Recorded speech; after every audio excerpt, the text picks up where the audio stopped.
নবী বিশ্ব নবী জনাবে মুহাম্মদুর রাসূলুল্লাহ সাল্লাল্লাহু আলাইহি ওয়াসাল্লাম বলেন, এমন এক জামানায় কিছু লোক থাকবে যারা আমি নবীর নাম শোনার পরেও দুরূদ পড়বে না।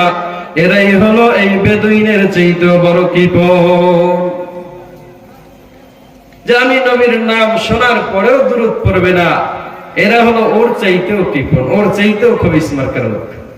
এখন বলেন, নবীজির নাম শুনলে দুরূদ পড়ার দরকার আছে না নাই? আমরা কি ওই বেদুইনের চাইতেও খারাপ?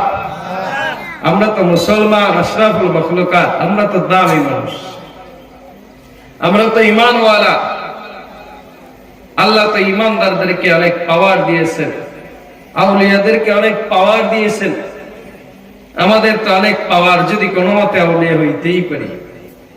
আল্লাহ বলেন, আলা ইন্না আউলিয়া আল্লাহি লা খাউফুন আলাইহিম ওয়ালা হুম ইয়াহজানুন। আল্লাহু আকবার।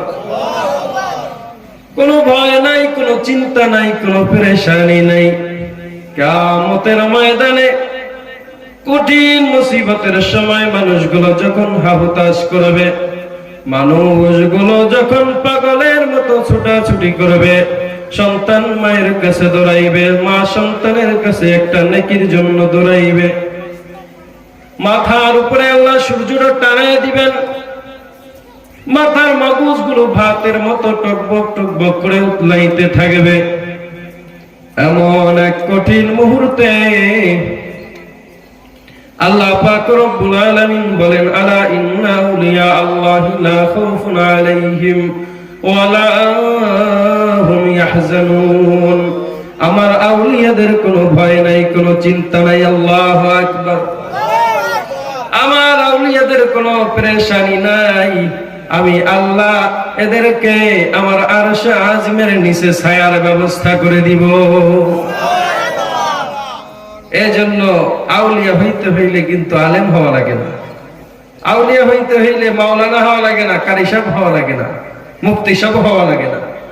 সাধারণ মানুষ আউলিয়া হইতে পারে, সাধারণ মানুষ চাইলে আউলিয়া হইতে পারে। শুধু আল্লাহ পাক যে বিধানগুলো আমাদের জন্য জায়েজ করেছেন, ফরজ করেছেন, এই বিধানগুলো মেনে নেওয়া, যেগুলো হারাম করেছেন এগুলো বর্জন করা। এক কথায় নেকের কাজ ধরা, গুনার কাজ ছাড়া। নেকের কাজ ধরা, গুনার কাজ ছাড়া। নেকের কাজের ভিতরে এভরিথিং সব আছে, গুনার কাজের ভিতরে যত গুনার কাজ আছে সবকিছু ত্যাগ করা। তাহলেই আল্লাহ পাক আউলিয়া বানায় দিবেন। আর আউলিয়াদের ব্যাপারে তো বললামই, আল্লাহ এদেরকে কোনো পেরেশানি দিবেন না। এরা বুঝতেই পারবে না যে কিয়ামতের ময়দান কায়েম হয়েছে, কিয়ামতের ময়দান চলতেছে। আল্লাহু আকবার।